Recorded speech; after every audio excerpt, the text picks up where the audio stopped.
ഓണത്തോടനുബന്ധിച്ച് പാലക്കാട് ഭാഗങ്ങളിൽ മണ്ണുകൊണ്ട് ഉണ്ടാക്കുന്ന രൂപങ്ങളാണ് മാധോരി എന്ന് വിളിക്കുന്നത്. ഇത് തൃക്കാക്കരയപ്പൻ അല്ലെങ്കിൽ മഹാബലിയെയും അദ്ദേഹത്തിന്റെ മാതാവിനെയും സങ്കല്പിച്ചാണ് പ്രതിഷ്ഠിക്കുന്നത്.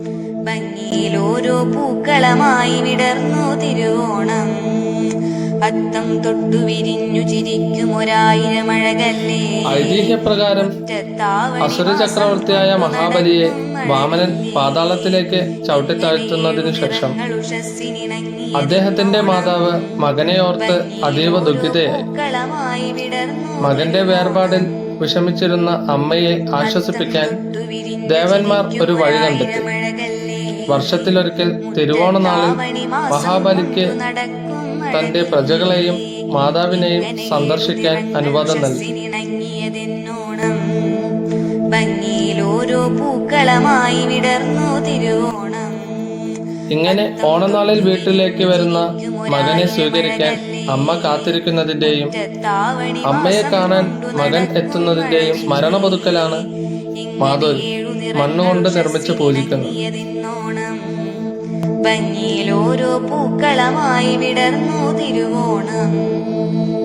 ചുരുക്കത്തിൽ വീടും പരിസരവും ശുദ്ധമാക്കി ഐശ്വര്യത്തിന്റെ പ്രതീകമായി മഹാബലി തമ്പുരാനെയും മാതാവിനെയും വരവേൽക്കലാണ് മലബാറിലെയും പാലക്കാട്ടിലെയും ചില ഗ്രാമങ്ങളിൽ ഈ മാധോരി വെക്കൽ ചടങ്ങ് നടക്കുന്നത്.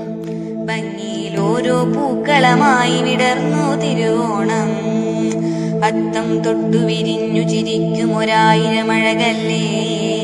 മുറ്റത്താവണി മാസം കൊണ്ടു നടക്കും മഴവില്ലേ. ഇങ്ങനെ 7 നിറങ്ങൾ ഉഷസ്സിനിണങ്ങിയതിന്നോണം, ഭംഗിയിലോരോ പൂക്കളമായി വിടർന്നു തിരുവോണം.